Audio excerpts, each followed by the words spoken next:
very good day to our professor and whoever's watching this video. So for our assignment, our group have chosen the Marginalist School, and I would like to start this video by explaining historical background on Marginalist School. Okay, so the Marginalist School formerly existed in 1871 when William Stanley Jevons and Carl Menger published their book on marginal utility theory. The Marginalist School of Economic Thought was founded in the 1870s by William Stanley Jevons, Carl Menger, Leon Waldros, and Nat Wicksell. Okay, the school eventually became part of neoclassical economics, or also known as contemporary microeconomics. Many problems that arose during that time, such as poverty and extreme income, and some other problems prompted people to look for solutions outside of classical economic thinking, and the solutions were challenged by marginalist economists. Hello, good morning to everyone. Today I want to present about question number 2 and number 5. Before that, my name is Sherry Binti Robert John Kissing Salugong. For the question number 2, major tenets of the Marginalist School. According to Century L. Brew and Randy R. Grant, 2012, Marginalist School have many major tenets. One of them is focus on margin, where this Marginalist School used Ricardo rental theory, which extends to all economic theory based on marginalist principle. However, Marginalist School block historical method in favor of analytic and abstract approach in which Ricardo and other classically. Furthermore, rational economic behavior. Sound rational economic behavior is one of the marginalists who assume that people act rationally in balancing pressure and pains to achieve their success.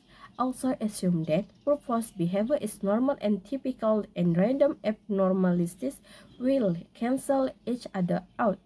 The next, macroeconomic emphasis about individual and firms who takes center stage in marginalist drama. In addition, pure competition emphasis. The marginal approach was usually predicated on the notion of competition, where there are many buyer and vendor, homogeneous goods, uniform price, and no promotion in this small, independent corporate universe.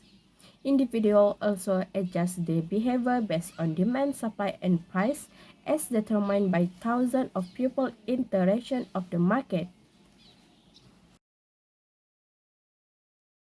Demand-oriented price theory. When demand is the main determining factor in price, so the cost of supply production is emphasized by traditional economics as the main driver of exchange value.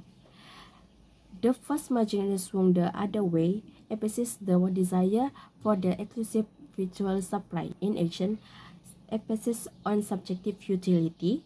According to marginalists, demands depend on the marginal utility, which are subjective physiological phenomena. The equilibrium approach. Marginalists believe that economic forces generally tend towards equilibrium. Besides that, the measure of land with capital good in the analysis as a return will also be given interest rate and profit. Minimal government involvement as the most disable policy. In the most case, no interference with natural economic law. Assalamualaikum and hi to everyone. My name is SAYIDATUL NATASAH binti HUNDIRI and my matrix number is BP2111049.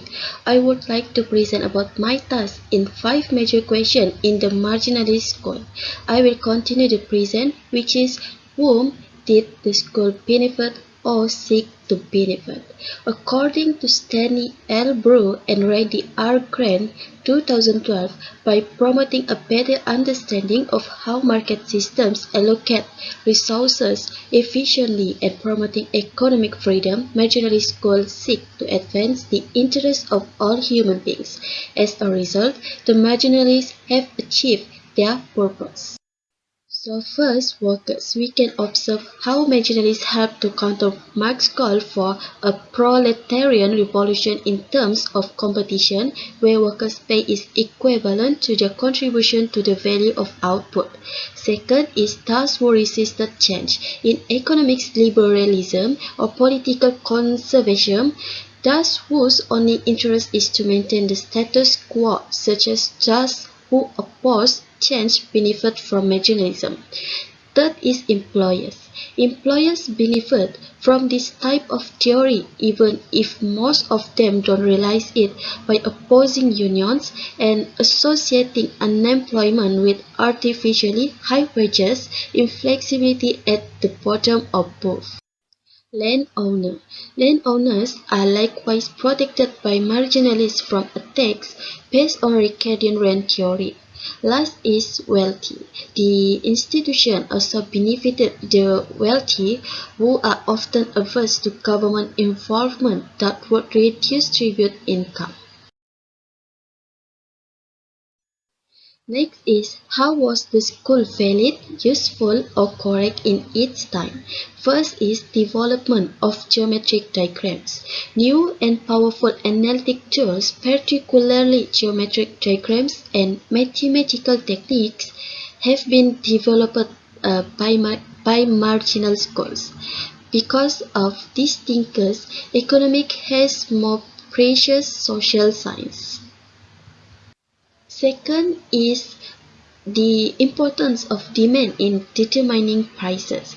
Demand criteria were given their due importance as a single set of determinants for the price of both final goods and factors of production.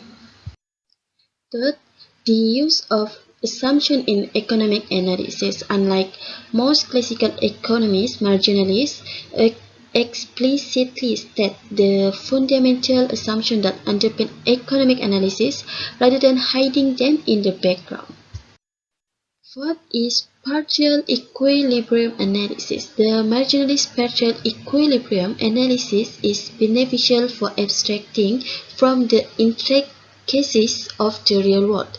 The investigators were able to deconstruct complex phenomena one step at a time by permitting one variable to vary at a time while holding all other factors momentarily constant.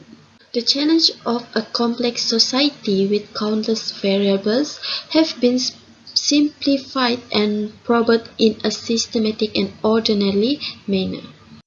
Last but not least is marginalist microeconomic method complements the macroeconomic approach, which may overlook numerous problems by looking at the economy. There are advantages to not neglecting specific economic units or subsectors of the economy. For example, even though a country's average real per capita income may be increasing, specific groups of individuals may be becoming poorer. Second, we also can see through the next example, which is the business cycle is essential to the profitability of a large automobile company, but it is relatively less important to the owner of a convenience grocery store than the opening of a competing store down the street. So now I will continue with question number 5.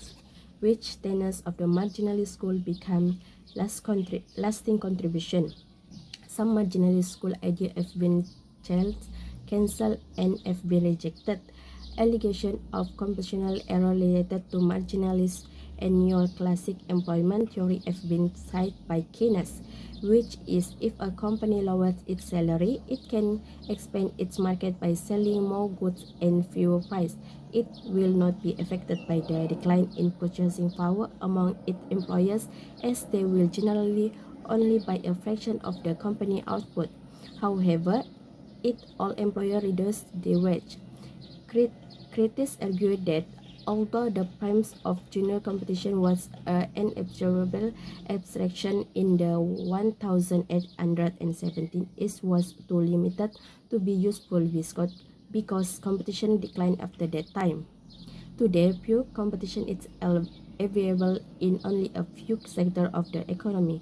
Many attempts have been made by this marginalist school to legalize inductive theory, but the hypothesis is not in their favor to provide the theory.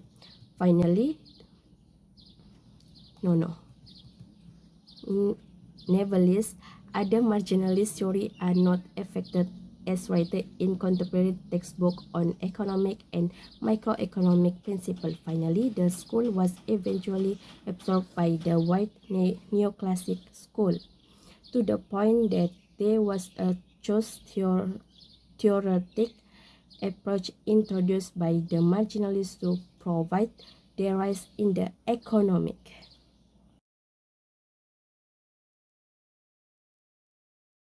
Next, as for major figures from our school, we have chosen two major figures to talk about, and I would like to start briefing about our first major figure, Karl Menger.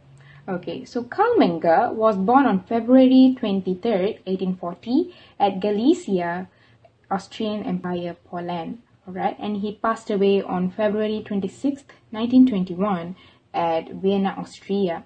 Karl Menger was born in a very thriving family, and he had two brothers who was known as Anton and Max. Karl Menger was an Austrian economist who contributed to the development of the marginal utility theory and the formulation of a subjective theory of value. Menger had a PhD and he graduated from Jagiellonian University in Krakow in 1967, and he became an Austrian civil servant. Alright. In 1873, he became a professor of economics at the University of Vienna, and while he was there, Menger wrote and published the Principle of Economics book. Menger was widely known as the founder of Austrian School and co-founder of the marginal utility revolution.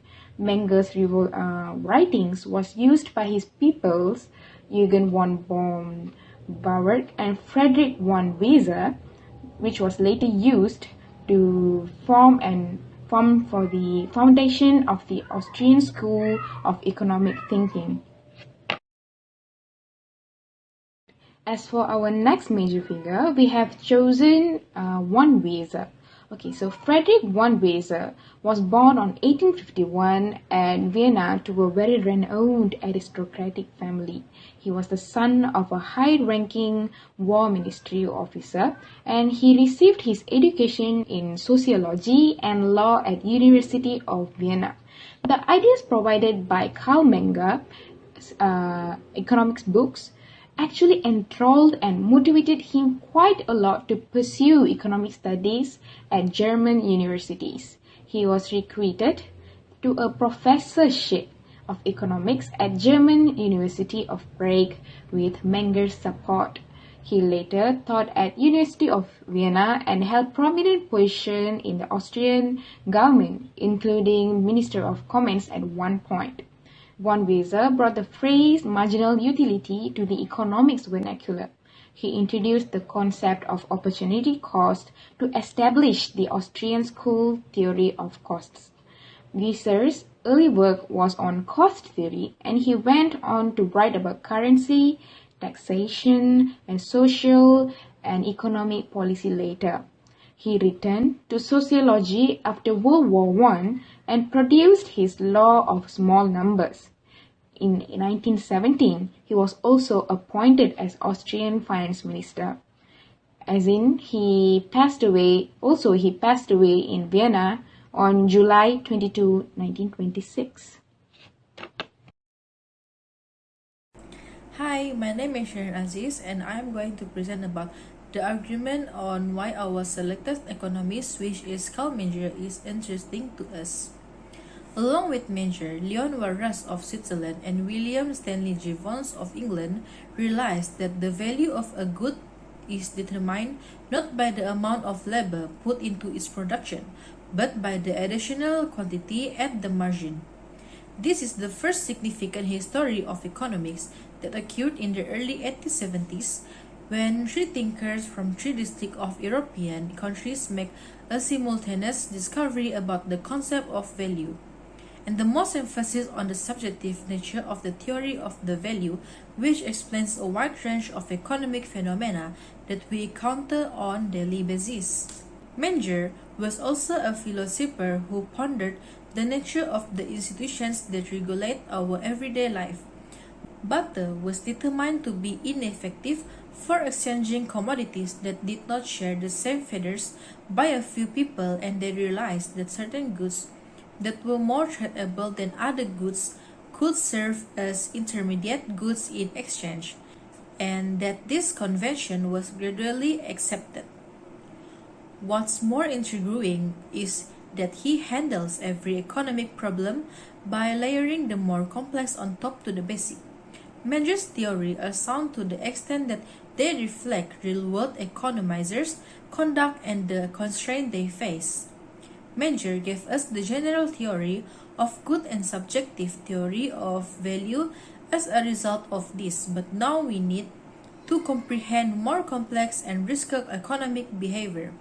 The most intriguing aspect is that the Austrian school is now flourishing all over the world.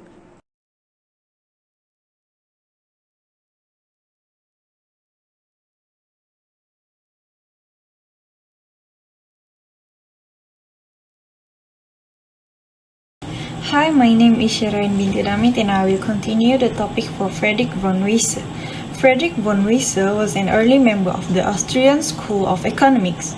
Born on July 10, 1851 and died on July 22, 1926, he developed the concept of alternative cost, subsequently known as opportunity cost, based on Carl Menger's theory of subjective worth. His concept indicating that cost is determined by the value of an alternative opportunity lost when resources were diverted to the commodity of choice. He also was one of the selected economists because his two main contributions to economic theory that are the theory of imputation, which established that factor prices are determined by output prices rather than the other way around, as classical economists had it, and the theory of alternative cost or opportunity cost, which serve as the foundation of value theory.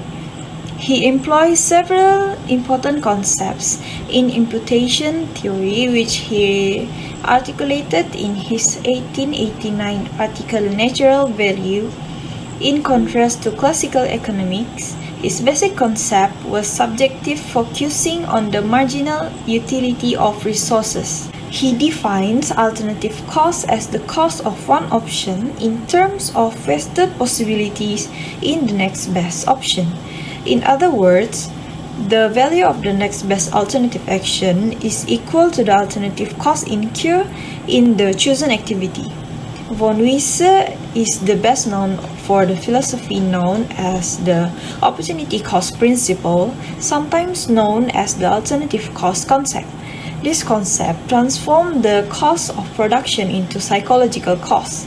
As a result, this theory aids in eliminating the fundamental economizing issues that individuals, businesses, and government face.